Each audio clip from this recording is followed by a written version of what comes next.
Welcome to the C Network once again. I'm your host, Bold Man, and I'm very excited to announce our next guest. Sarah is a recent biomedical science graduate, currently enrolled in an honors degree, which is specifically focusing on cancer research. She has aspirations to head to medical school and become a neurosurgeon in the near future. She's the CEO of Millennium Disability Care, an NDIS service provider company, and is passionate about advocating for community she loves and supports. She has been a dedicated team leader for an organization known as Girl Chat, which is a group comprised of young women of multicultural backgrounds who meet and discuss important issues affecting their communities. Girl Chat provides a platform to voices of our young women and promote confidence to build their communities up through mentoring and facilitating recreational activities. Wow, I'm very excited about this one. Here we go. So Sarah, welcome. How are you? I'm good. I'm excited to be here. Oh, I'm so glad that you could join us today. Before we get into your studying and businesses and Girl Chat, let's talk about where it all started. So I was originally born in Cairo, Egypt. I moved to Australia when I was about a year old. I lived in Sydney, Australia first, and then I moved to Melbourne back in 2007. Perfect. Just to go back a little bit, I know everyone's got a unique story, whether they went down to Kakuma, Ethiopia, up to Egypt. What was your story like, and what do you remember of, and what do you remember hearing? Yeah. So I can't really speak for myself because I came to Australia when I was a year old, but I do remember stories my siblings would tell me, and my parents. My siblings would constantly tell me how racist it was in Egypt. And how they were treated, it was just so poor. And one story my mom would always tell me is the story of when she was giving birth to me, which is so crazy because so both her and my dad, they had rocked up to the hospital and successfully give birth to me and everything. And all of a sudden, my dad, he didn't have enough money to pay the hospital fees, and so the doctors and the nurses there pretty much told him like, hey, look, if you don't pay now, we're going to keep your daughter here until you're able to pay. And pretty much, yeah, I was kept hostage for like a day or two until my dad was able to get some money from family members and get me out of the hospital. Wow. So growing up in a big family, what was your personality like growing up? Oh, I've always been a very shy kid, and it's pretty funny because a lot of the people I know who come from big families are very outgoing, very loud, wanting to stand out. For me personally, it was the complete opposite. I would always kind of shy away. I would always just kind of, I was always just the quiet kid, the non-confrontational kid. With so many people in your family, who were you connected with? My two brothers. I have 4 brothers, by the way, but I'm not going to name who my favorite ones. But no, so my 2 older brothers, Nick, who unfortunately passed away back in 2018, and my oldest brother, David. They've had tremendous influence over my life. And growing up, one thing, I remember Nick would always tell me, don't be a follower, don't be a follower. And till this day, is something I constantly keep in mind because he was the type of person who would, you would walk into a room and who would leave a mark, whether it was his laugh or just his charisma, just his whole persona was just so loving, and people were always drawn to him. And it's something I aspire to be, every single day of my life as well. I want to be able to leave a mark in someone's life, and I'm a mama's boy. I love a mom to bits. What's your relationship with your mom like? It was so funny. We were speaking about this just last night. It's definitely been a roller coaster and a half. Obviously we have our good days, we have our bad days. Me and my mum, we're not, compared to my dad, we're not like best friends. We're not as close. And I feel like growing up, like my mum has definitely been very, very harsh towards me. Very, it's always, I don't know how to put it. It's definitely been a tough love experience from her, Whereas my dad, he's always allowed me to be soft and always nurtured my feelings. And it was just always very soft with me. Like, Yeah. and don't get me wrong, I love my mum to bits. It's just, it's definitely been an experience and a half with her. I love that. It's so fascinating because I've also got sisters and they're same relationship with my mum. Yeah. Do you feel like your mum kind of puts that on as a front just to kind of have that? And then when you're gone, she's like, I hope she understands why I'm doing this. Do you think she's like that when you're gone? Yeah, most definitely. I've had conversations where she would always open up to my brother, and she was just so, like, the way she speaks to my brother is completely different to how she speaks to me or any of the girls. And I think it's because obviously, being born in South Sudan, she was born in the village. So, and she got married to my dad when she was about 16 years old. So it was very like, the way she experienced girlhood and womanhood was extremely different to how I'm experiencing it now. And I feel like because I'm so liberated here in the Western society, it's something she's like, really trying to wrap her head around. And in a way, I think she really does try to push the values that she grew up with onto me. And sometimes I just have to tell her, like, hey, look, the way you learn things is a bit outdated to how I grew up here in Australia. And it's something, we just tend to clash all the time, but it's something we're slowly working on and slowly trying to overcome. Yeah. Well, there you go, guys. We're going to go for a quick break, but we'll be right back. Stay tuned. Welcome back, guys. If you just joined, I am your host, Paul Mayan, and I'm with Sarah. When you guys have the ups and downs, do you kind of like understand, okay, I know where she's coming from, and does that ever come to mind? Yeah. So when I was younger, I never really understood it, obviously growing up here in Australia, and I'm always thinking, like, why is she so, why is she so harsh on me? Why is she... and you know what's sorry to interrupt, Yeah. because the reason I wanted to ask that is because that's happening right now. There's, there's kids that are born here with parents that are still trying to adapt to this. So it's very hard for them to connect, and that's slowly happening, Yeah. So how have you overcome that, and how have you guys kind of stayed connected in case there's someone out there who's on the brim of losing that relationship? Yeah, it's definitely like a tug of war. And honestly, it wasn't until I went back home and I was back in South Sudan for 3 months. It wasn't until then when I had experienced the huge culture shock. So I was stuck in the village, actually. I was stuck in Board Village. What do you mean? Because I was only supposed to be there for 3 days. And I ended up being there for a whole week. And That sounds like a nightmare for any Australian African-born kids here. 100%, 100%. And I wasn't used to the heat. I wasn't used to, just eating very little, and I wasn't used to seeing, people holding guns left, right, and center. I was staying with my uncle at the time. Anyways, I went back home there for 3 months, and I was stuck in the village for a week, and I really did understand where my mum was coming from, because I had met teenagers who just got married. I was 18 at the time, and so there was another girl that I had met in the village, and she was also 18, and she was asking me, she's like, oh, are you married, or when are you planning on getting married? And I'm thinking, I just finished school. I don't have marriage is not in my mind at all. Yeah. And I ended up meeting her friends. Her friends, were from ages 16 to 18, and they were all married, and they've been married for a few years at the time.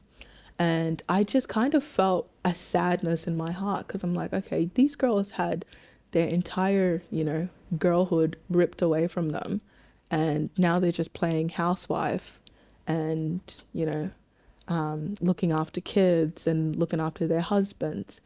And in my mind, I'm thinking, this is like, I can't relate to that at all. Yeah. But my mum can, because she was in that position as well. So when I had, came back to Australia, I really did sympathize with where she was coming from and why she held certain values so close to her, because that's all she knew. whereas myself, I was, fortunate enough to grow up in Australia and, yeah, just to live such a liberating life. She never got the opportunity to go to school. She never got the opportunity to do the things that I'm doing now. Yeah. Yeah. I love that. And I've spoke to a lot of people, or a few people that have gone back home for the first time, and it was a life-changing experience, and they came back and were more devoted to community work and more devoted to wanting to build their relationship with their family, or more passionate about their careers and stuff like that. Why is that, and what was something that you took for granted until you got there and realized, wow? Yeah. I took a lot for granted. I remember, not gonna lie, before I left Australia, I would say I was a pretty spoiled little girl. And once I got to Juba, it was such a culture shock to me. Just the way people would behave was completely different to how like the Sudanese community would behave here in Australia. And that was something I wasn't prepared for at all. The culture was different, the food was different, everything was completely different to how we live here in Australia. But like I said, here in Australia we are much more liberated, we are much more, free in the things that we do. Whereas back home, it's if you didn't have money, you weren't able to do anything. You weren't able to go to school, you weren't able to do the things that you really love. I love that. And how is schooling in Melbourne with more diverse cultures? Going from a school where you are the only African family, now you see multiple African families. It was a whole bunch of emotions that were running through me. I was really excited, but then I was also quite anxious as well, because I'm like, I don't know how they're going to react to me. And I did experience a bit of both, good and bad. Good thing, that I was able to relate to other young Black girls that were in my class. However, also being bullied as well, and just being called whitewashed and just certain names for just doing certain things, a different way compared to them. Yeah. I love that. Before we get into what you studied, was that something you always wanted to do growing up, or did that slowly... Yes. So growing up, my parents would constantly tell me how I was going to be a doctor. And this is something they would tell all of my family members. Sarah's going to be a doctor. And it wasn't until I think around year 6, that's when I started to really do my own research. And I actually I was more interested in the human body.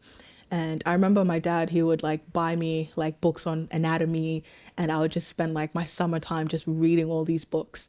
And yeah, it wasn't until year 8, that's when I was locked in. I was like, I really want to become a neurosurgeon. And that was through, obviously doing a lot of background research and really understanding what it takes to get there. Yeah. I love that. Just for anyone out there who's curious, what are the steps you're now taking to get closer to your goal? Yes, so I recently just graduated from my Bachelor's of Biomedical Science. I'm currently enrolled in my honours degree, which is specifically looking at cancer research. How I got into that was I was originally working at Ballarat Hospital. I was working as a medical scientist, and I worked in the oncology department. I worked there for about 4 years. So cancer research was something I was, and still something I'm, very passionate about. In regards to pursuing my neurosurgery career, I am planning on heading into med school. Well, there you go, guys. We're going to have a quick break. We'll be right back with Sarah. Welcome back, guys. If you just joined, I'm your host, Bold Man. This is C Network, and I'm here with Sarah. So, on top of your busy schedule, you're also very entrepreneurial. I want to talk a little bit about that. Yes. So, I'm currently the CEO of Millennium Disability Care, which is a NDIS service provider company. I'm not sure if you know much about NDIS, but what my company does is we provide a whole bunch of services to those who suffer from different disabilities. How I got into it, I was actually a personal assistant for another NDIS company, and this is when I was like 18. And So yeah, I worked for this really big corporation, and at the time, I was working really close with the executives, and I necessarily didn't like how the company was running things and how it would take advantage of these vulnerable people. And healthcare is something I'm very passionate about, and just helping people in general. And yeah, just being able to see that firsthand, it was something that was definitely going against my own personal morals. Well, there you go. So what are your goals with Millennium Disability Care? I would, in the future, I would want to expand more. So right now we are mainly focused on SIL, which is supported independent living. So I would realistically would like to get more, home investments and move clients into those facilities. That's kind of where I want to see MDC going. Yeah. I love that. How could someone who wants to get involved in what you're doing get involved? Definitely network. Your connections are so important, because even before I had stepped into the NDIS world, I was on LinkedIn a lot, and I was attending a lot of seminars, a lot of workshops, and really just trying to connect with people who are already in that industry, and trying to, yeah, just pretty much receiving mentorship from these people. Well, there you go. So have you juggled being a student and CEO of a company? It's definitely been a tough journey, but I think because I had such a supportive family and such a supportive network as well, I was able to work on time management, give some time towards my studies, but then also be attentive and be involved with my business as well. One thing I really wanted was to have a connection with the clients that I was bringing in. I didn't want them to feel like they were just another client at another NDIS facility and receiving services, and no one like genuinely cared about them. I wanted them to feel like as if, the company was their home as well. Because majority of the time, the clients that we do have, they don't have, that family background. Half the time, their relatives are chucking them into the NDIS and hoping someone else would take care of them.